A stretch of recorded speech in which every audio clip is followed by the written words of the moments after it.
مجھے نہیں چاہیے یہ بچہ، تم کل ہی ہسپتال جاؤ گے، سمجھ آ گئی بات؟ اذلان لاشاری رپورٹ کے ٹکڑے کرتے ہوئے بولا تھا۔ کیوں؟ آخر آپ کے ساتھ مسئلہ کیا ہے؟ آپ کی دادی ماں نے اولاد کے لیے آپ کی تیسری شادی کروائی ہے، اور جب اولاد ہونے جا رہی ہے تو آپ کہہ رہی ہیں کہ آپ کو یہ بچہ نہیں چاہیے۔ یہ سب کیا ہے آخر؟ میرال اذلان لاشاری کے سامنے آتے کڑوا سوال پوچھ گئی تھی۔ ایک بہت بڑا راز تھا جو اذلان لاشاری کے سینے میں دفن تھا۔ اسی راز کی وجہ سے وہ تین بیویوں کے ہوتے ہوئے بھی بے اولاد تھا۔ وقت آنے پر تمہیں سب معلوم ہو جائے گا، اذلان لاشاری نے کہتے ہوئے میرال کی کمر میں ہاتھ ڈال دے اسے اپنے قریب کیا، اور اس کے لبوں پر اپنے زندگی وہموں کا شکار نہیں تھی، مگر اذلان لاشاری سے شادی کے بعد ہو گئی تھی، محبت کسی اور سے اور نکاح کسی اور سے۔ وہ اس شخص کی تیسری بیوی تھی، اور اولاد کی خاطر اس کی خواہش لیے اذلان لاشاری نے اسے اپنی زندگی میں شامل کیا تھا۔ مگر تکلیف دہ بات اس کی پہلی دو بیویوں کا ہونا نہیں تھا، تکلیف دہ بات یہ تھی کہ کسی نے اسے اس لیے اپنی زندگی میں شامل کرنے کے بعد نکالا تھا کہ اسے بھی اولاد ہی چاہیے تھی۔ 5 سال وہ شازل کے ساتھ منسوب رہی تھی، بچپن سے وہ اس کی سنگت میں رہی تھی۔ صبح فجر کے وقت اٹھتے منڈیر سے جب دوسری طرف دیکھتی تو وہیں اپنے گھر کے صحن میں چارپائی پر سوتا نظر آتا۔ رات سونے سے پہلے منڈیر پر کھڑے دونوں سارا دن کی باتیں کرتے، ورنہ وہ دیوار پھلانگ کر یہیں آ جاتا۔ وہ اسے دیکھ دیکھ کر جوانی تک پہنچی تھی، پھر ان کی پسندیدگی دیکھتے دونوں دیورانی جٹھانی نے بچوں کو آپس میں باقاعدہ رسم کر کے منسوب کر دیا۔ میرال کے والد کو اس کی شادی کی جلدی تھی، کیونکہ پیچھے 3 بیٹیاں اور تھیں، مگر شازل کے پاس فی الحال نوکری نہیں تھی۔ اور پھر تائی امی بظاہر بڑے میٹھے لہجے میں کہتی کہ پہلے وہ نادیہ کی شادی کریں گی۔ نادیہ کی شادی کیا ہوتی؟ اس کی گہری سانولی رنگت کی وجہ سے آئے دن رشتے والے انکار کر جاتے۔ شازل کو تو محسوس نہیں ہوتا، مگر سمیر نے ماں کی طرح محسوس کر لیا تھا کہ ساتھ والی دیوار چھوٹی ہونے کی وجہ سے آنے والوں کی نظریں صحن پر ٹیوشن کے لیے آئے بچے پڑھاتی میرال پر جا ٹھہرتی ہیں۔ جس کے معصوم دلکش سراپے کو دیکھتے وہ اس کی بابت ضرور پوچھتے۔ پہلے پہل تو تائی امی فخر سے بتا دیں کہ وہ میری بہو ہے، مگر بعد ازاں نادیہ کے غور کروانے پر انہیں پتہ چلا کہ میرال جان بوجھ کر اس طرف منہ کر کے بیٹھتی ہے تاکہ نادیہ کا رشتہ نہ ہو پائے، اور آنے والے ہر اچھے رشتے والے اسے ہی پسند کریں۔ وہ اس کی شادی اس لیے نہیں ہونے دینا چاہتی کیونکہ وہ جانتی ہے کہ نادیہ گھر کے کام کاج کرتی ہے۔ وہ شادی کے بعد اسے ملازمہ بنانا چاہتی تھی، اکلوتی نند اور ملازمہ۔ بھلا ممکن تھا فضیلہ میرال کو چھوڑ دیتی اور یہ وار خالی جانے دیتی؟ انہوں نے شازل کی اچھی خاصی درگت بنائی۔ ایسا کچھ نہیں ہے اماں، اسے کیا ضرورت ہے امیر اچھے رشتوں کی؟ محبت کرتی ہے وہ مجھ سے، اور یوں بھی تو اسی نے گھر کے کام سنبھالنے ہیں، وہ کیوں نادیہ باجی سے کام کروانے کا سوچے گی؟ وہ تو ہتھے سے ہی اکھڑ گیا۔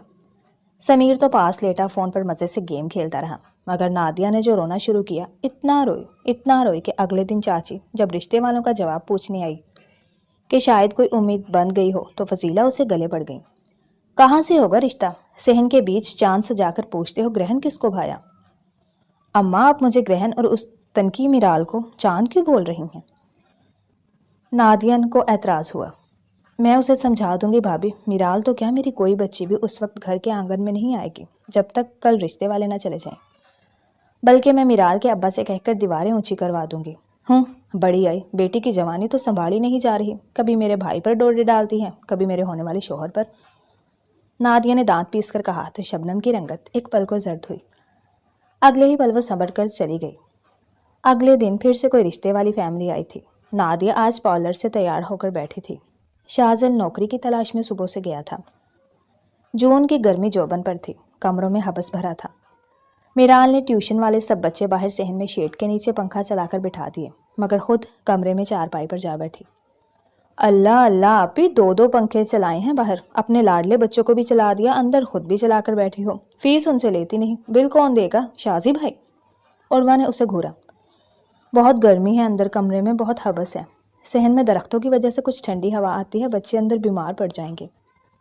تو تم بھی تو باہر چلو، آج اندر بیٹھ گئی ہو، تمہیں کیا گرمی سے پروٹیکشن کی شیٹس لگی ہیں؟ ہاں لگی ہیں، تم نے بھی لگوانی ہے، اماں نے کہا ہے اندر رہو جب تک نادیہ باجی کے رشتہ ہونے کے بعد مٹھائی نہیں آتی۔ اس نے چڑ کر بتایا تو عروہ نے منہ بسورا۔ ان کا تو رشتہ ویسے ہی مشکل سے ہونا ہے، ایک تو یتیم، جہیز بھی پھور ہوا لین دین بھی، اوپر سے سانولی اور پھوڑ زبان کی تیز، اوپر سے تائی امی امیر ترین رشتے والوں کو بلا لیتے ہیں۔ چلو لڑکی غریب گھر سے ہو تو لڑکے والے جہیز نہ ملنے پر سمجھوتا بھی کر لیں، مگر لڑکی 9ویں کے بعد کچھ پڑھی لکھی ہو، کوئی رنگ روپ ہو، یوں ہی آپ سے جلتے مرتے ہیں وہ۔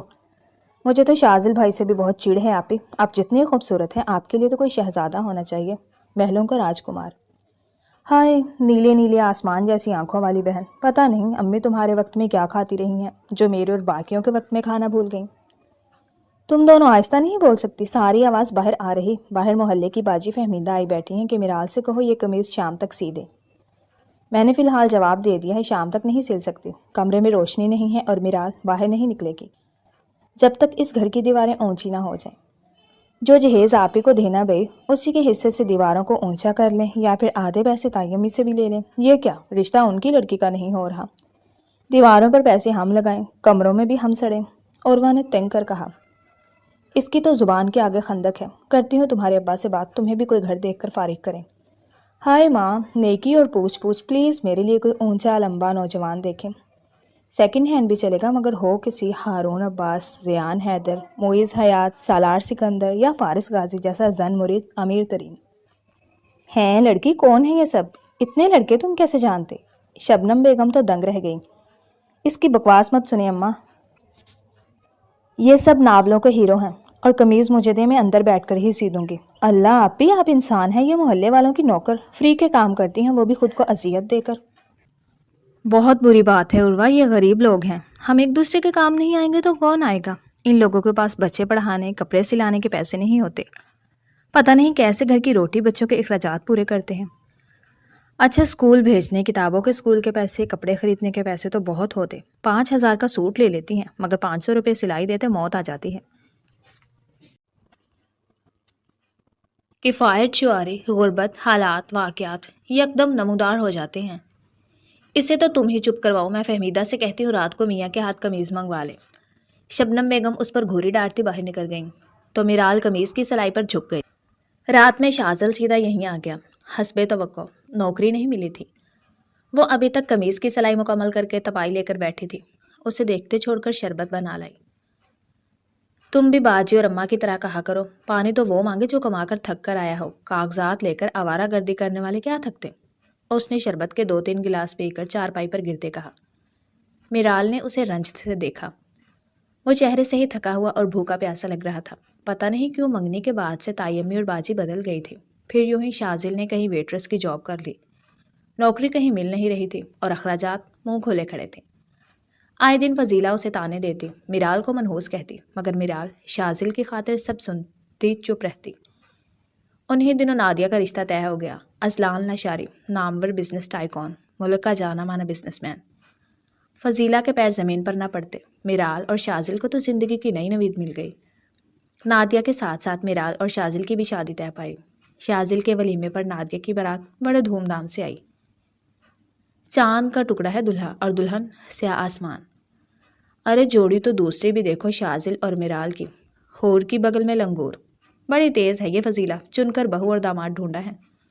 محلے کی عورتوں نے تبصرے کیے تو پہلی بار نکاح کے بعد اذلان لاشاری نے ساتھ بیٹھی دلہن پر نگاہ اٹھائی اور لاشعوری تجسس سے نگاہ اپنے سالہار کی بیوی کی طرف دوڑائی۔ اس کے بعد اس نے دوبارہ اپنی نگاہ ریسٹ واچ کی طرف دوڑائی۔ دادو کافی دیر ہو گئی، الینا ویٹ کر رہی ہوگی، اب رخصتی کروا لیں، اس نے روبدار آواز میں کہا۔ جی بالکل، کھانا کھولتے ہیں، کھانا کھا لیں۔ اس کی ضرورت نہیں، میرا اور الینا کا ڈنر ٹیبل بکڈ ہے، ہم 5 اسٹار میں ہی ڈنر کریں گے۔ بڑا سادہ سا لہجہ تھا مگر فضیلہ بیگم کی رنگت ایک پل کو اڑ سی گئی۔ یہ الینا کون ہے؟ شازل نے اچانک اٹھ کر سوال کیا، جبکہ اذلان لاشاری نے اچٹی نظر ولیمے کی کھلی کھلی دلہن بنی میرال پر ڈالی۔ ایک ہی گھر کی بیٹیاں تھیں، وہ سادگی میں اور سستے کپڑوں میں دیکھنے لائق لگ رہی تھی۔ نہ بھر بھر کر میک اپ ہوا تھا، نہ ہی بہت چمکیلے کپڑے تھے، نہ ہی کوئی سونے کے زیورات، جبکہ نادیہ کو اذلان نے ہر چیز کی وافر رقم بھیج دی تھی۔ اس نے نہ صرف چمکیلے بھڑکیلے کپڑے لیے تھے بلکہ کھلے دل سے زیورات پر بھی خرچ کیا تھا۔ اس کے ساتھ وہ سیاہ ہاتھوں پر مہندی لگانا نہیں بھولی تھی، جبکہ مہندی نظر ہی نہیں آ رہی تھی۔ وہ چاہتی تو میرال کی طرح کوئی مناسب سا ڈیزائن بھی بنوا سکتی تھی، مگر اس نے اتنی زیادہ مہندی لگائی تھی گویا پھر کبھی نصیب نہ ہو۔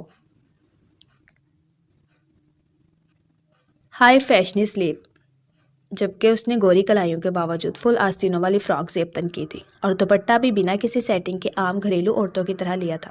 کہیں سے بھی وہ ولیمے کی دلہن نہیں لگ رہی تھی، مگر وہ جو لگ رہی تھی وہاں موجود یا پھر کم سے کم اذلان لاشاری کے سرکل میں موجود عورت نہیں لگتی تھی۔ ایک دم سیاہ، نیل سیرت، باحیا، جھکی پلکوں والی، وہ نیلی آنکھوں میں خوشی کے رنگ واضح دیکھ چکا تھا اور یہ رنگ اسے آج تک نصیب نہیں ہوئے تھے۔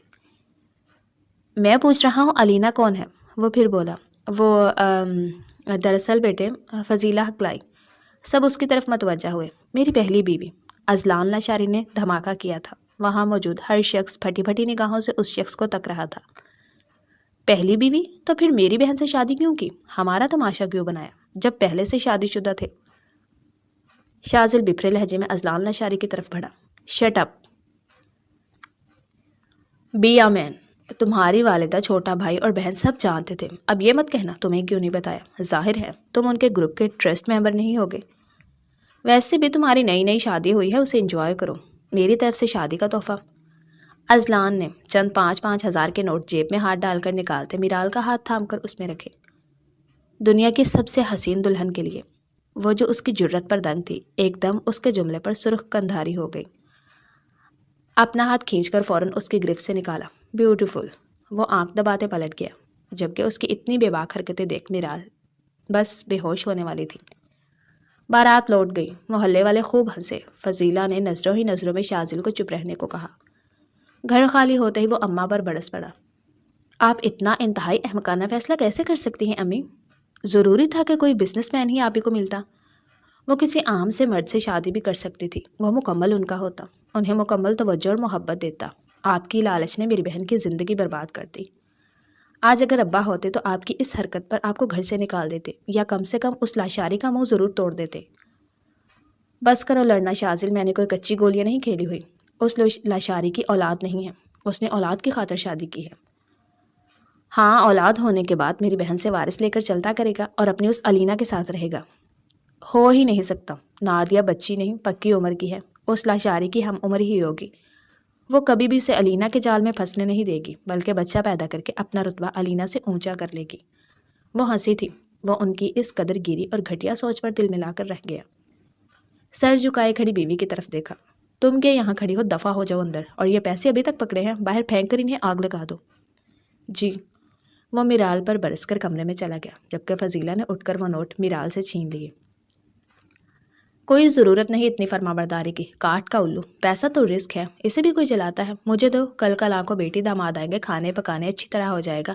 وقت پر اٹھ جانا، بس کمرہ بدلا ہے مگر گھر اور کام وہی ہیں۔ دیوار کے اس پار گیا اور اس پار گیا، وہ دانت پیس کر نخوت سے کہتی اندر چلی گئی۔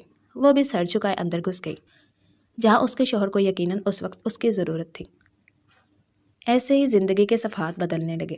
نادیہ ہر دوسرے دن آ جاتی اور میرال کچن میں لاشاری کے لیے کھانے بناتی رہتی۔ وہ ملائی بوٹی سرو کر رہی تھی جب وہ خوش دلی سے بولا، ایمان سے شازل، میں نے ساری دنیا کا کھانا کھایا ہے، مگر جو کھانے کا ذائقہ مجھے یہاں ملتا ہے، جو اپنائیت، جو خلوص، پیٹ بھر جاتا ہے، میں سیر ہو کر جاتا ہوں، ایسی خوشبو مجھے کبھی کسی ہوٹل میں نہیں ملی۔ شازل نے مسکرا کر میرال کی طرف دیکھا۔ اس کی آنکھوں میں چمک بڑھ گئی۔ کام کی ساری تھکن، گرمی اور حبس میں جھلس جانا چند تعریف کے بولوں نے ٹھنڈی پھوار کی طرح کر دیا تھا۔ میری ماں کے ہاتھ میں ذائقہ ہی بہت ہے، میں بھی ایسا ہی کھانا بناتی ہوں۔ میرال بھی امی سے پوچھ پوچھ کر پکاتے، اس سے کہاں کچھ آتا ہے۔ شازل کو پھنسانے میں سارا وقت گزار دیا، گھرداری سیکھی ہی نہیں۔ یہ تو شکر ہے تائی کے گھر پہ، ورنہ دوسرے ہی دن شکایت آ جاتی کہ بھئی بہو تو بس بیٹے کو کمرے میں لے کر گھسنا جانتی ہے۔ نادیہ نے زور سے کہکہا لگاتے کہا۔ جہاں شازل کے چہرے پر اہانت چھا گئی، وہیں میرال کا چہرہ شرم سے پانی پانی ہوا۔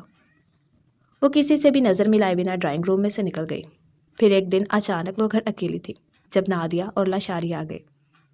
نادیہ اسے ڈرائنگ روم میں بٹھاتے سارا گھر دیکھ کر کچن میں گئی، جہاں میرال چٹنی سلبٹے میں پیس رہی تھی۔ کھانے میں کیا بنا ہے؟ نہ سلام، نہ دعا، نہ حال۔ میرال چونک اٹھی، کیونکہ اس کے عین پیچھے لاشاری کھڑا تھا، جو جانے آج کیوں صحن میں آ گیا تھا۔ وہ دوپٹے کے بنا سلبٹے پر جھکی تھی۔ اس کی نسوانی حسن کے سارے نظارے کسی کو بیمان کر سکتے تھے۔ پھر اتنی زور آزمائی والی محنت کے چلتے سارا جسم پسینے میں شرابور تھا، کچھ بھی ڈھکنے چھپانے لائق نہیں بچا تھا۔ میرال کی رنگت پل میں پیلی ہوئی تھی، اور اذلان فوراً وہاں سے تو کیا، اس گھر سے ہی نکل گیا۔ جبکہ نادیہ کو پتہ ہی نہ چلا کیا ہوا ہے۔ امی نے کہا تھا کچھ نہیں بنے گا، سمیر اور شازل شہر گئے ہیں اور امی پڑوس میں فوت کی پر وہ وہیں سے کھائیں گی، اور تم نے اپنے لیے کوئی مرغ مٹن نہیں بنایا؟ اور اب فریج کھول کر گوشت کے پیکٹ گن رہی تھی۔ وہ وہاں رہتی نہیں تھی، مگر اسے ہر چیز کا علم تھا، گھر میں کتنی ہیں پیسے جو خود بھیج رہی تھی۔ نہیں، میرا روزہ ہے، شازل نے کہا تھا شام میں کچھ لا دیں گے۔ عیاشیاں ہو رہی ہیں روزوں کے نام پر۔ اور جبھی میرال کے منہ بھر آیا اور وہ اٹھ کر بھاگ گئی۔ نادیہ کو ایک پل لگا سمجھنے میں، وہ اسی لیے فوراً ڈاکٹر کے پاس چلی گئی۔ کب سے ہے ایسے؟ تم نے جان بوجھ کر امی کو نہیں بتایا؟ وہ مشکوک ہوئی۔ بس کل صبح اور آج ہوئی، اس نے سر جھکائے کہا۔ اچھا دیکھتے ہیں، ضروری نہیں خوشخبری ہی ہو۔ نادیہ نے اس کے گلنار چہرے کو نفرت سے دیکھا۔ وہ چیک اپ کروانے اندر گئی تو نادیہ نے ڈاکٹر کو باہر بلاتے کچھ کہا اور چند نوٹ اس کے ہاتھ میں دبائے۔ ڈاکٹر کمینگی سے مسکراتے اندر گئی۔ پریگنینسی نہیں ہے، مگر پیٹ میں مروڑ اٹھنے کی وجہ سے تاریخ رکی ہے۔ اکثر شادی کے بعد میاں بیوی والے معاملات کی وجہ سے بچیوں کو تاریخ رکنے سے یہ ہو جاتا ہے۔ یہ تاریخ چلنے کی دوائی ہے، ابھی لو اور کل 2 لینی ہے، اور جانے سے پہلے یہ انجیکشن لگوا لیجیے گا۔ اور پھر انجیکشن لگنے کی دیر تھی۔ میرال کی حالت درد سے بے حال ہو رہی تھی۔ وہ بمشکل چل کر گھر گئی اور گھر جاتے بستر پر گر گئی۔ نادیہ نے زبردستی وہ گولیاں چاروں ایک ساتھ پیس کر اس کے منہ میں ڈال دیں، اور بس اگلے 4 دن میرال اپنے بستر پر روز اٹھتے بیٹھتے خون صاف کرتی، چادریں بھر بھر جاتی، وہ درد سے بے حال رہتی۔ شازل اس سے چڑھنے لگا تھا۔ نوکری سے اخراجات پورے نہیں ہوتے، میرال سے روٹی نہیں بنتی۔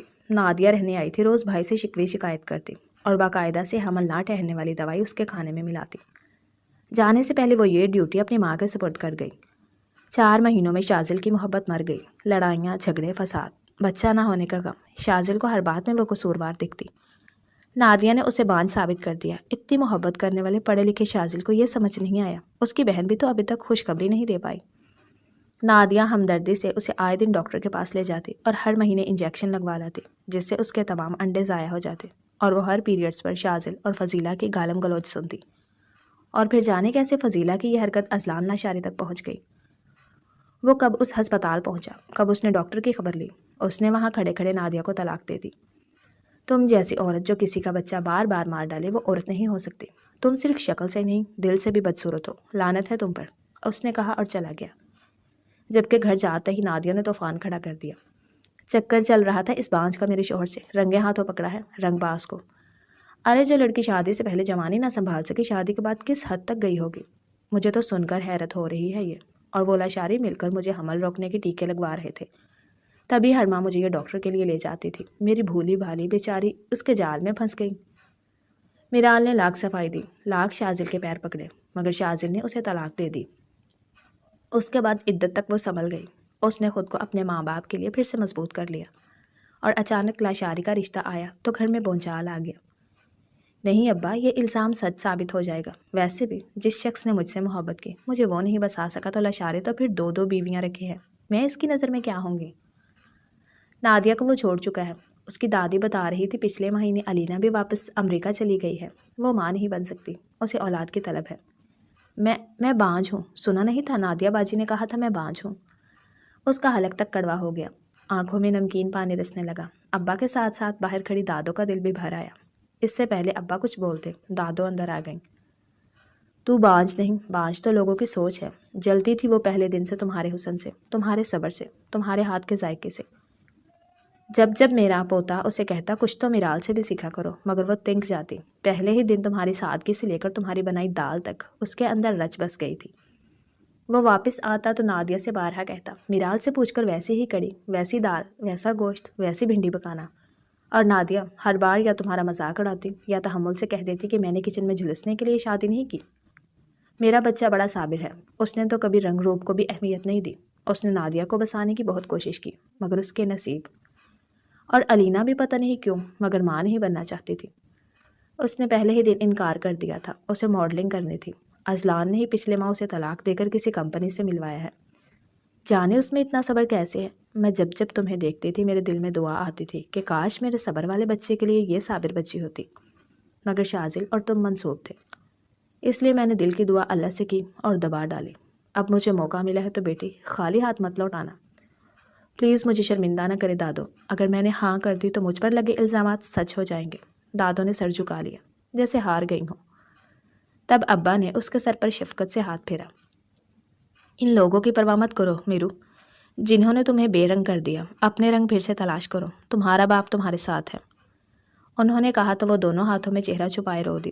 ہائے شازل، اے کاش وہ آخری دن روئی تھی۔ اگلے ہفتے بہت سادگی کے ساتھ اس کا نکاح اذلان لاشاری کے ساتھ ہوا تھا۔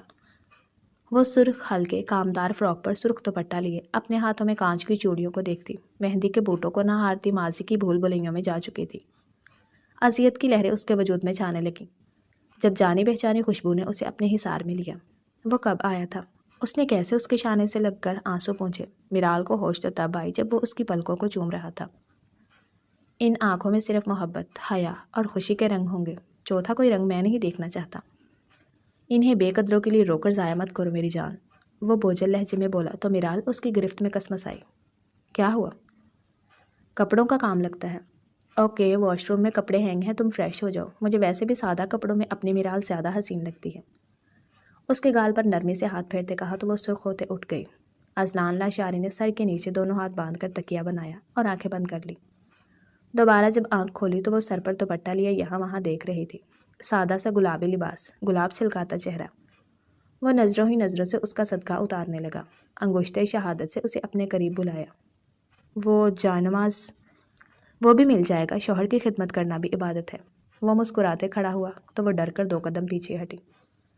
وہ اور آگے بڑھا اور میرال پھر سے پیچھے، تبھی اس نے پیچھے سے کاؤچ پر پڑا جائے نماز پکڑ کر سامنے کیا۔ فار مائی بیوٹیفل وائف، مجھے پتا تھا تم اسے ضرور مانگو گی۔ میرال نے ناسمجھی سے اسے دیکھتے پھر سر جھٹکتے جائے نماز بچھائی، مگر کھول کر کھڑے ہوتے جو چیز اسے نظر آئی وہ تھی زوجہ اذلان والی پرنٹنگ اور آج کی تاریخ۔ اس کا ہاتھ اللہ اکبر پر سٹاپ ہو چکے تھے، آنکھوں میں نمی بھر گئی، پھر یکدم چہرے پر میٹھی سی مسکان چھا گئی۔ اس نے نماز شروع کی، پوری نماز میں وہ مسکراتی رہی، سکون، طمانینت اس کے چہرے پر جھلک رہا تھا، اور اذلان لاشاری اسے تب تک یک ٹک دیکھے گیا جب تک اس نے دعا مانگنے کے بعد اس کے چہرے پر پھونک نہیں دیا۔ مت دم کرو ملانی، میں تو تمہارے عشق میں گوڈے گوڈے ڈوبا ہوں۔ اس نے نرمی سے کلائی تھام کر اپنے قریب بٹھا لیا۔ وہ تو حفاظت کے لیے، وہ شرمسار ہوئی۔ جانتا ہوں، دادو بھی یوں ہی کرتی ہیں۔ اس نے اس کے نرم و نازک ہاتھ چوم کر آنکھوں سے لگائے۔ اس کی اتنی عقیدت اور محبت پر وہ نم آنکھوں سے اسے دیکھتی رہی۔ اذلان لاشاری نے اپنا حق لینے سے پہلے اسے دوستی کی تھی، محبت کا یقین دلایا تھا۔ ان کی شادی کو 6 ماہ ہو چکے تھے جب اسے پتہ چلا وہ ماں بننے والی ہے۔ وہ ڈرائیور کے ساتھ سیدھا اس کے آفس چلی گئی جہاں وہ میٹنگ روم میں تھا۔ پلیز میم ویٹ کیجیے، سر ابھی آتے ہی ہوں گے۔ وہ باہر ہی بیٹھ گئی۔ ریسیپشنسٹ نہیں جانتی تھی میرال دراصل اس کے باس کی بیوی ہے۔ وہ اسے عام وزٹر یا کسی کمپنی سے بھیجی گئی کوئی ایڈورٹائزنگ مینیجر سمجھ رہی تھی۔ وہ 2 گھنٹے وہاں بیٹھی رہی، جب بار بار پوچھنے پر وہ لڑکی میرال کو جھڑک دیتی۔ وہ رو دینے کو تھی۔ سر بزی ہیں، وہ نہیں مل سکتے۔ میں انتظار ہی کرتی ہوں، تمہاری مرضی، وہ نخوت سے بولی۔ کچھ دیر بعد اس نے اپنے شوہر کو چند مردوں کے ساتھ باہر کی طرف جاتے دیکھا۔ وہ باہر نکل گیا تو میرال گھبرا کر اس کے پیچھے گئی۔ مردوں کی وجہ سے اس نے اسے آواز نہیں لگائی، مگر وہ انہیں گاڑی تک سی آف کر کے واپس پلٹا تو حیرت زدہ رہ گیا۔ سنیے، سنائیے۔ اس نے اسے ساتھ لگاتے بڑی چاہت سے اس کی کنپٹی چومی، اور ریسیپشنسٹ جو تب سے اس سے کافی بار بدتمیزی کر چکی تھی اب کہ حیرت زدہ تھی۔ واٹ اے پلیزنٹ سرپرائز میری جان، آنے سے پہلے بتاتی یا مجھے باہر بلاتی؟ ویسے تم کب آئی؟ میں 2 گھنٹوں سے یہاں بیٹھی ہوں، آپ کی ملازمہ کہہ رہی تھی آپ بزی ہیں، اس لیے میں نے آپ کو تنگ نہیں کیا۔ اس کی بات پر وہ ٹھنک کر رکا۔ ملازمہ؟ میرال نے انگلی سے اپنی طرف دیکھتے ٹکر ٹکر لڑکی کی طرف اشارہ کیا جو اپنے ریزرو رہنے والے سڑیل باس کی وہ بازو دیکھ رہی تھی جو اس دوپٹے میں قید عورت کے شانے پر دراز تھی۔ مس ایشل، میری وائف کو کم سے کم میرے آفس میں بٹھاتی۔ آپ کے اس ان پروفیشنل رویے کی وجہ سے مجھے ایکشن لینا ہوگا۔ آپ میرال کے جاتے ہی مجھ سے ملیے۔ سر سوری سر، انہوں نے بتایا ہی نہیں یہ آپ کی وائف ہے، وہ شرمندہ لہجے میں بولی۔ تم نے کسی مہمان سے یہ پوچھا وہ یہاں کس کام سے یا کس رشتے سے آیا ہے؟ بس یہاں بیٹھنے کا روب جھاڑ دیا۔ میری بیوی کو آئندہ یہاں انتظار کی زحمت ہوئی تو ازی بس کر دے، ان کا قصور نہیں، مجھے بتانا چاہیے تھا کہ میں کون ہوں، مجھے لگا ان کو پتہ ہوگا۔ چھوڑیں اس بیچاری کو، مجھے آپ سے بہت ضروری بات کرنی ہے، وہ اس سے منت بھرے لہجے میں بولی۔ صرف میرال کے کہنے پر وہ اس لڑکی کو انگلی دکھاتا بولا اور میرال کو آفس لے گیا۔ اندر جاتے ہی اسے گلے سے لگا کر جا بجا چوما۔ اذلان میں اس لیے یہاں نہیں آئی؟ ہاں ظالم لڑکی، مگر میں تو تمہیں اندر اسی کام کے لیے لایا ہوں۔ اللہ اللہ، بات تو سنے، میں ڈاکٹر کے پاس گئی تھی۔ اللہ نے جب اولاد دینی ہوگی تو ہو جائے گی، اگر نہ بھی ہوئی تو تم ہو نا میرا پیارا بچہ، میری جان، وہ خمار بھری آواز میں کہتے اس کی گردن پر جھکا۔ میرال نے مسکراہٹ دباتے چپکے سے دوپٹے میں چھپا کاغذ کھول کر سامنے کیا۔ گفٹ؟ میرے لیے؟ پہلی بار میرال اذلان کی طرف سے کہیں یہ خواب تو نہیں؟ وہ حیران اور فدا لہجے میں بولتے کاغذ تھام کر پوچھ رہا تھا، ساتھ ہی ساتھ لیٹر چاک کر رہا تھا۔ نہیں، حقیقت ہے، اور اس حقیقت کو تسلیم کر لیں، میرال اذلان نے اذلان لاشاری کو ڈائمنڈ سے بھی مہنگا تحفہ دیا ہے۔ وہ خوش ہوتے کہہ رہی تھی، وہاں اذلان لاشاری کے چہرے پر سختی پھیل گئی تھی۔ مجھے نہیں چاہیے یہ بچہ، کل تم ہسپتال جاؤ گی، سمجھ آئی بات؟ اذلان لاشاری رپورٹ کے ٹکڑے ٹکڑے کرتے بولا۔ کیوں؟ آخر مسئلہ کیا ہے؟ آپ کی دادی اماں نے آپ کی تیسری شادی اولاد کے لیے کروائی ہے، اور اب جب اولاد ہونے جا رہی ہے تو آپ کہہ رہی ہیں آپ کو بچہ نہیں چاہیے، یہ سب کیا ہے آخر؟ میرال اذلان لاشاری کے سامنے آتے سوال کر رہی تھی۔ ایک بہت بڑا راز تھا جو اذلان لاشاری کے سینے میں دفن تھا، اسی لیے 3 بیویاں ہونے کے باوجود وہ بے اولاد تھا۔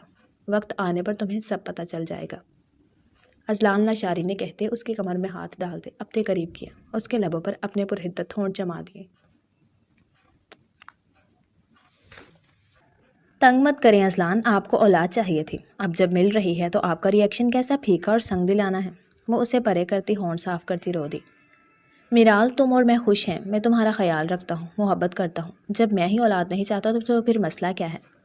مسئلہ آپ کی پہلی بیویاں ہیں، آپ کی دادوں کی خواہش ہے، مسئلہ یہ ہے کہ لوگ مجھے بانجھ سمجھتے ہیں جبکہ میں نہیں ہوں، مسئلہ یہ ہے مجھے بچی چاہیے، میں اکیلی نہیں رہ سکتی۔ تو مت رہو نا اکیلی، میرے ساتھ آفس آیا کرو، میں کام کروں گا، تم مجھے دیکھتی رہنا، بلکہ مجھ پر نظر رکھنا، کہیں میرا سائیڈ افیئر میری پہلی بیویوں سے تو نہیں چل رہا۔ بہت برے ہیں اذلان، مجھے ستا رہے ہیں، میں اس بچے کی جان نہیں لوں گی۔ مائی ڈیئر، ابھی 2 ویکس کی پریگننسی ہے تو یہ سب ایک خون کا لوتھڑا، کوئی بچہ نہیں، اس لیے ریلیکس۔ تو کیا فرق ہوا آپ کے اور نادیہ باجی میں؟ وہ پہلے قاتل بنی، اسی جرم میں آپ نے نادیہ باجی کو چھوڑ دیا، اور اب خود پر آئی تو وہ جرم نہیں، ذرا سا خون کا لوتھڑا بن گیا۔ ازی آپ سمجھتے نہیں، اگلے 2 ہفتے میں اس لوتھڑے کے اندر دل بن جائے گا، وہ دھڑکے گا، پھر سانس لے گا، ہاتھ بنیں گے، پاؤں، چھوٹی چھوٹی انگلیاں، ناک، خوبصورت آنکھیں، بال آپ کے جیسے۔ آپ کیسے کسی ننھی جان کی جان لے سکتے ہیں؟ مجھے تو شرم آ رہی ہے آپ کو اپنا شوہر کہتے ہوئے۔ میں مر جاؤں گی ازی، مجھے یہ بچہ چاہیے۔ آپ کی میرال اس بچے کے بنا مر جائے گی۔ وہ اسے پھلتے پھولتے دیکھنا چاہتی ہے۔ وہ اس کے قدموں میں گر کر رونے لگی تھی۔ اذلان لاشاری کے چہرے پر اذیت کے رنگ پھیل گئے، اور اذلان لاشاری اپنے میرال کے بنا مر جائے گا۔ میں نہیں چاہتا تم مر جاؤ میرال، اس لیے مجھے یہ بچہ نہیں چاہیے۔ وہ اس سے پرے ہٹ کر گلاس ونڈو کے پاس جا کر کھڑے ہوتے اپنے کوٹ کو اتار کر رکھتے ہوئے بولا۔ باہر دیکھتے وہ شاید ماضی کے کسی قصے میں کھو گیا تھا۔ علینا نے مجھ سے شادی اس لیے کی تھی تاکہ وہ اپنا فیوچر بنا سکے۔ وہ اور میں ایک ہی یونیورسٹی میں پڑھتے تھے۔ عمر اور علینا ایک دوسرے سے محبت کرتے تھے۔ عمر کو باہر جانا تھا، تب تک علینا کے گھر والے اس کی شادی اس کی مرضی کے بنا کہیں بھی کر دیتے۔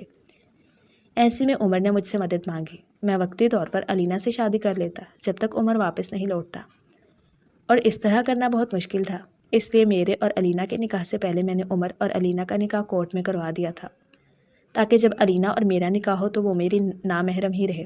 ہم 2 سال اچھے دوستوں کی طرح اس گھر میں رہے، الگ کمروں میں۔ اذلان نے پلٹ کر جتا کر کہا۔ دادی کو لگا علینا ماں نہیں بن سکتی، اس لیے میری دوسری شادی ہونی چاہیے۔ اس کے لیے دادوں نے جو بھی رشتہ دیکھنا شروع کیا، سب کو میری رپورٹ چاہیے ہوتی، یا علینا کی، جس میں لکھا ہوتا کہ علینا ماں نہیں بن سکتی، جبکہ مجھ میں یہ صلاحیت ہے۔ علینا میرے لیے قابل احترام تھی، اور ہے، اس لیے میں اس کے ساتھ یہ زیادتی نہیں کر سکتا تھا، جبکہ اس نے بارہا کہا وہ جھوٹی رپورٹس بنوا دے گی، مگر میرے ضمیر نے گوارا نہیں کیا۔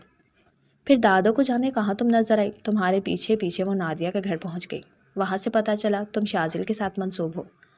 البتہ وہ خود اپنی بیٹی کے لیے رشتہ ڈھونڈ رہے ہیں۔ دادوں کو نادیہ پسند نہیں آئی، پھر دادوں گھر لوٹ آئیں تو میرے دماغ میں یہ بات سما گئی کہ جس گھر میں دادوں گئی تھی اس گھر میں بھی تو لڑکی تھی، تو جب وہ خود لڑکی پیش کر رہے ہیں تو کیوں نہ میں اسے اپنا لوں، کیا پتہ لڑکی واقع اچھی ہو۔ اس رات جب میری شادی تھی میں نے پہلی بار تمہیں دیکھا، تب پہلی بار دل نے بغاوت کی کہ فضیلہ بیگم کی جگہ ان کے بیٹے شازل کو خرید لیا ہوتا، خسارے میں نہ رہتا، مگر مجھے لگا نادیہ ایک اچھی بیوی بنی تو سب ٹھیک ہو جائے گا، مگر نادیہ اچھی بیوی تو دور ایک اچھی انسان ثابت نہیں ہوئی۔ شادی کے اگلے ہی مہینے اس پر ماں بننے کا بھوت سوار ہو گیا تھا، وہ آئے دن ڈاکٹرز کے چکر لگاتی۔ میں نے بہت سمجھایا نادیہ یہ اللہ کی دین، وقت سے پہلے اور اوقات سے زیادہ کچھ نہیں ملتا، مگر وہ طرح طرح کے ٹیسٹ کروانے لگی، نا امیدی کی طرف جانے لگی۔ اس کی کسی ٹیوب میں مسئلہ تھا، اس نے اسے ٹھیک کروانے کی خواہش ظاہر کی۔ میں نے اس کی خوشی کے لیے وہ بھی کیا۔ اس کے بعد اس نے IVF شادی کے تیسرے مہینے تم یقین کرو گی IVF جیسے مہنگے ترین علاج کا کہا۔ اس بات پر ہماری بہت جھڑپ ہوئی۔ وہ ناراض ہو کر میکے چلی گئی۔ بوڑھا یہ ہوا تم تب پریگننٹ تھی اور یہ تم سے پہلے نادیہ نے آبزرو کر لی، اور حسد میں اس نے اس بچے کو مار دیا جو اس کا اپنا خون تھا، چچا زاد بہن اور سگے بھائی کی پہلی اولاد کو۔ وہ اذیت سے آنکھیں بند کرتے ہنسا، پھر پلٹا تو زمین پر گری، اپنی متاع حیات کو نرمی سے اٹھا کر کاؤچ پر بٹھایا۔ اس کا حسد یہاں ختم نہیں ہوا۔ وہ آئے دن تمہیں ادویات دیتی۔ میرے اکاؤنٹ سے 2 بار بھاری اماؤنٹ ایک ہی ڈاکٹر کو ٹرانسفر ہوئی۔ پتہ کرنے پر پتہ چلا کہ میڈم نے کسی کا ابارشن کروایا ہے۔ مجھے یہ بات ہضم نہیں ہوئی تو میں نے ڈبل رقم دے کر اسی ڈاکٹر کا منہ کھلوا لیا۔ تب علم ہوا اس نے صرف قتل نہیں کیا بلکہ تمہیں زہر دیتی رہی جس سے تم کبھی ماں نہ بنو، اور اگر بدقسمتی سے تم ماں بن بھی جاتی تو تمہارے زندہ رہنے کی امید 0 پر چلی جاتی ہے۔ اب تم ہی بتاؤ، جس عورت کو میں نے اتنی مشکلات کے بعد اپنی زندگی میں شامل کیا ہے، اتنی ٹھوکروں کے بعد وہ مجھے میرا نصیب بن کر ملی ہے، اب ایسے میں اپنی خواہشات کے لیے مار نہیں سکتا۔ میں اولاد پر صبر کر سکتا ہوں مگر بیوی پر نہیں۔ میرال نے اس کے مضبوط بازو اپنے نازک ہاتھوں سے پکڑا۔ اذلان لاشاری نے اپنے دوسرے ہاتھ سے اس کے آنسوؤں کو صاف کیا۔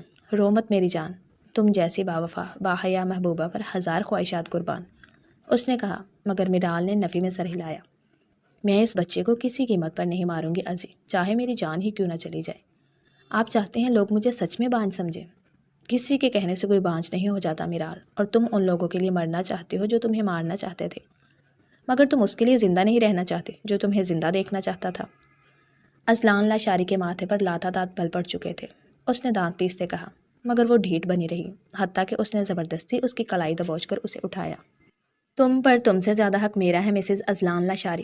میں اسے کسی ایرے گیرے انسان کے لیے نقصان میں نہیں ڈال سکتا۔ میں ہر اس چیز کو اس دنیا سے مٹا دوں گا جو تمہارے لیے اذیت کا باعث بنے، پھر چاہے وہ میری اولاد ہی کیوں نہ ہو۔ تم پر 1000 اولادیں قربان، مگر اذلان لاشاری کے دل پر صرف ایک عورت کا راج ہے، وہ ہے میرال اذلان لاشاری۔ اس کے بعد وہ جانور بن جائے گا جو شازل تو کیا شازل کی نسلوں تک کو زندہ درگور کر دے گا۔ اس لیے آئندہ کبھی اس نیچ اور گھٹیا شخص کا نام بھی مت لینا میرے سامنے، جسے میں مرد تک نہیں مانتا۔ کانوں کے کچے اور آنکھوں سے اندھے شخص کو اگر مرد کہا جائے تو یہ مرد ذات کی توہین ہوگی، اور میں اتنا بے غیرت نہیں ہوں اپنی بیوی کو ایک نامرد کے لیے مرنے دوں، سمجھی تم؟ اگر اب بھی تمہارے دل میں اس شخص کے لیے ہمدردی محبت جیسا کوئی جذبہ باقی ہے تو مجھے اپنے ہاتھوں سے مار دینا میرال، مگر میری محبت میرے یقین کی دھجیاں مت بکھیرو۔ وہ لہو رنگ آنکھوں سے بولا اور فون پکڑ کر اپنا کوٹ اٹھاتے آفس سے نکل گیا۔ اس کے پیچھے میرال بھی سہمے سہمے قدم لیے باہر نکل گئی۔ آئی ایم سوری میم، اس لڑکی نے میرال کو پھر سے دیکھ کر آواز لگائی تو میرال نے اسے دیکھنے تک کی زحمت نہیں کی تھی۔ اسے فکر اس شخص کی تھی جو پہلی بار اس سے خفا ہوا تھا، پہلی بار غصے میں کلام کر کے گیا تھا، جس نے پہلی بار تلخی سے اسے اکیلا چھوڑا تھا۔ وہ اسے اس طرح روٹ کر جاتا دیکھ کر پاگل ہو رہی تھی۔ پہلی بار اذلان کی خفگی اس کی جان لے رہی تھی۔ وہ تیزی سے اس کے پیچھے گئی۔ اپنی گاڑی میں وہ ڈرائیونگ سیٹ پر بیٹھا تھا، وہ بھاگ کر دوسری طرف سے پیسنجر سیٹ پر بیٹھ گئی۔ گاڑی آہستہ چلائیے گا پلیز، مجھے ڈر لگتا ہے، اتنی معصومیت سے کہا گیا کہ اذلان نے بس دانت پر دانت ہی جما کر گاڑی چلانی شروع کی، مگر گاڑی جب گھر جانے کی بجائے ہسپتال جا کر رکی تو وہ بے یقینی سے اذلان کو دیکھنے لگی۔ چاہتا تو میں یہی تھا کہ کچھ گھنٹے یا ایک رات ہم دونوں اس خوبصورت احساس کو محسوس کریں، مگر تمہاری ہٹ دھرمی مجھے ظلم کرنے پر مجبور کر رہی ہے، اور آپ کی شفافیت مجھے انسانوں پر اعتبار کرنے سے روک رہی ہے اذلان۔ میں تو آپ کو باقی انسانوں سے الگ فرشتہ سمجھتی تھی، مگر آپ بھی وہی نکلے، گوشت پوشت کے بنے سیلفش انسان۔ تم جو مرضی کہہ لو مگر میں خود غرض ہی ٹھیک ہوں۔ کم سے کم میں اکیلے بیٹھ کر یہ نہیں سوچوں گا کہ جہاں ہزاروں بچے یتیم اور بے سہارا پھر رہے، وہاں میں نے ایک اور بچے کو دنیا میں لا کر مسکین کر دیا۔ اس کہانی سے بہتر ہوگا ہم اپنی کہانی بدل ڈالیں اور ان یتیم بچوں میں سے ایک یا کم سے کم 2 کو اپنے گھر لے آئیں، مگر ابھی اتنی جلدی مجھے بھی نہیں ہے کہ میں فوراً سڑک سے اٹھا کر ایک بچے کی ذمہ داری لے لوں۔ وہ دانت پیس کر کہتا دوسری طرف سے نکل کر اس کی طرف آیا اور اسے زبردستی دھکیلتے باہر نکالا۔ سمجھنے کی کوشش کریں اذلان، وہ بچے آپ کے نہیں ہیں، یہ بچہ آپ کا ہے، آپ کا وارث یا آپ کی وارث کا حقدار، آپ کا خون۔ تمہارے اس مہربانی کا شکریہ، مگر میری ایسی بھی کوئی جان نہیں نکل رہی کہ میں اپنے پیسے قبر میں جانے سے پہلے اپنی ہی اولاد یا داماد کو دے کر مروں تو حساب نہیں ہوگا، بلکہ اگر میں یہ رقم کسی بے سہارا یتیموں مسکینوں کو دے جاؤں تو یقیناً ہم دونوں پر سے قبر کا عذاب کم ہوگا۔ وہ اسے اندر لے جا چکا تھا۔ گائنی کی ڈاکٹر مس رائما اس نے اس کے ہاتھ پکڑے۔ ریسیپشن پر موجود نرس سے پوچھا، سر اویلیبل ہیں مگر ٹوکن کے لیے آپ کو اس روم میں جانا ہوگا، اس کے بعد اپنی باری پر آپ اندر جا سکتے ہیں۔ اذلان نے سر ہلاتے اس طرف راہ لی، ساتھ ہی اسے گھسیٹ رہا تھا جبھی کوئی زور سے ان سے ٹکرایا۔ اوہ سوری سر، وہ میں دراصل، شازل کی آواز پر دونوں میاں بیوی چونک اٹھے۔ اذلان کی گرفت جہاں مضبوط ہوئی تھی وہیں اس نے صاف محسوس کیا تھا کہ میرال کی ہتھیلیوں میں پسینہ آ گیا ہے اور بالکل ڈھیلی پڑ چکی ہے۔ آپ، میرال ٹھیک تو ہے؟ اس نے جتنی بے قراری سے پوچھا تھا۔ اذلان کا دماغ اسی بے قراری کو دیکھتے گھوم اٹھا تھا۔ Mind your own business bloody بچ۔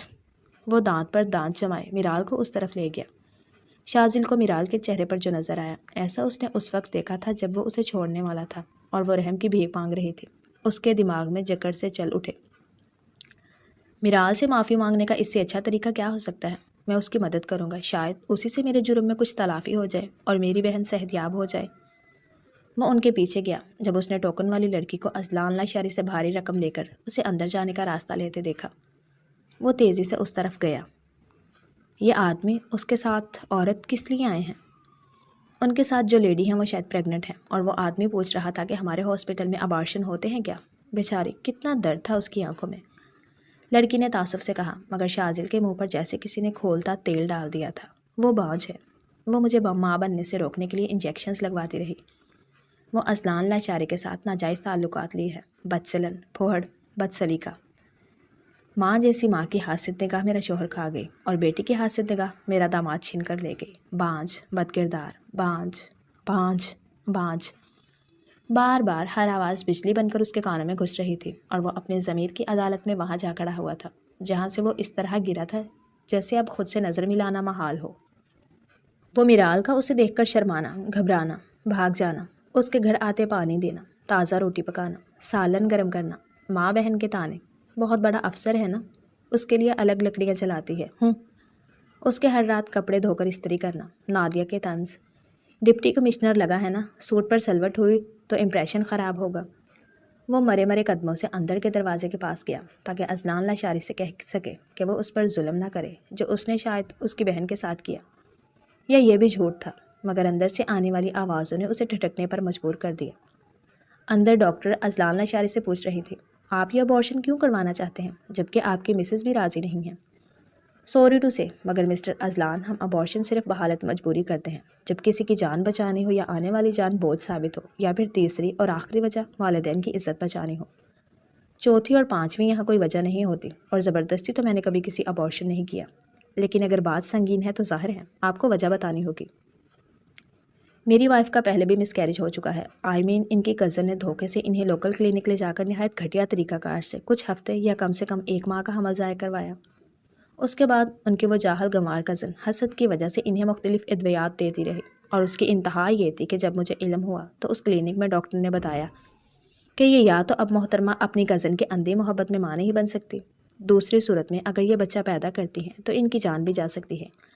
سو پلیز ابارٹ اٹ، مجھے اپنی بیوی کو مار کر باپ نہیں بننا، اور اگر آپ کے ہسپتال میں کوئی بچہ اڈاپٹیڈ سین ہے تو 2 4 6 جتنے بچے یہ کہے گی میں انہیں اس کی جھولی میں ڈالنے کو تیار ہوں، مگر میری بیوی اگر بچہ پیدا کرتے مرنے کی شوقین ہے تو اسے مرنے دینا بھی گناہ ہے، بلکہ مجھ جیسے زن مرید کو یہاں بچہ پکڑا کر وہاں یہ چاہتی ہے آرام کرے، اور میں ساری زندگی اس بچے کو دیکھ دیکھ کر روز مروں کہ کاش میں نے بچہ اڈاپٹ کیا ہوتا، بیوی کو 2 تھپڑ لگائے گئے ہوتے۔ اب بتائیں ان جیسی کم عقل عورتوں کے شوق پالنے والی خواتین کے ساتھ یہاں کیا ہوتا ہے؟ Let me check mister Azlan, میں ان کا اسکین کر کے بتاتی ہوں کہ کوئی کمپلیکیشنز ہوئی تو ہم چند ضروری ٹیسٹ کے بعد ابورٹ کر دیں گے، اور اگر کمپلیکیشنز نہ ہوئے تو بھی آپ کی تسلی کے لیے ہم وہی ٹیسٹ کریں گے تاکہ آپ انہیں دیکھ کر ریلیکس کر سکیں۔ ڈاکٹر نے ہلکی مسکراہٹ سجائے میرال کو تسلی بھری نظریں دکھاتے کہا اور دوسرے روم میں لے گئی۔ اس روم میں پردہ لگا کر بنایا گیا تھا۔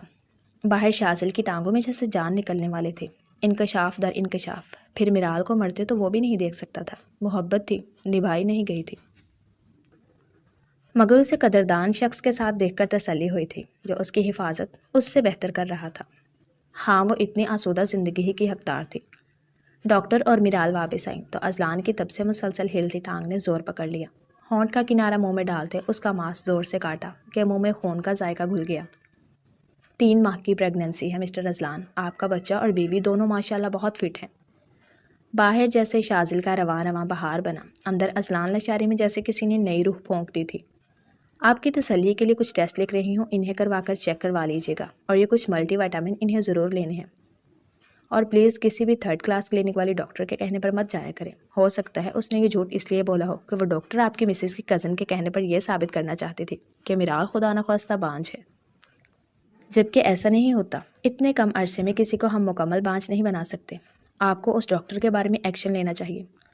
ڈاکٹر کے کلینک کے بعد وہ آرام سے چل کر گاڑی تک گئے۔ اس بار پیسنجر سیٹ پر اذلان نے اسے نرمی سے بٹھایا تھا، گویا وہ موم کی گڈی ہو، اندر سے پرسکون، مطمئن، مگر بظاہر اب خفا۔ میرال نے منہ پھیر لیا۔ نیور مائنڈ، مجھے اپنے طریقے سے منانا آتا ہے۔ پہلے سوچ رہا تھا ڈنر پر چلتے ہیں تینوں، مگر اب گھر ہی چلتے ہیں۔ میڈم میرال بیڈ روم کے علاوہ کہیں اور ناراضگی ختم نہیں کرتی۔ اذلان نے چہکتے کہا، بات مت کرے مجھ سے، بہت خفا ہوں۔ تمہاری ایسی کی تیسی۔ اذلان نے اسے ہنستے ہوئے اپنی طرف کھینچا تو میرال کی بھی کل کل کرتی ہنسی نکل گئی۔ زندگی کی گاڑی مسکراہٹیں بکھیرتے اپنی نئی منزل کو پا کر خوشیوں کو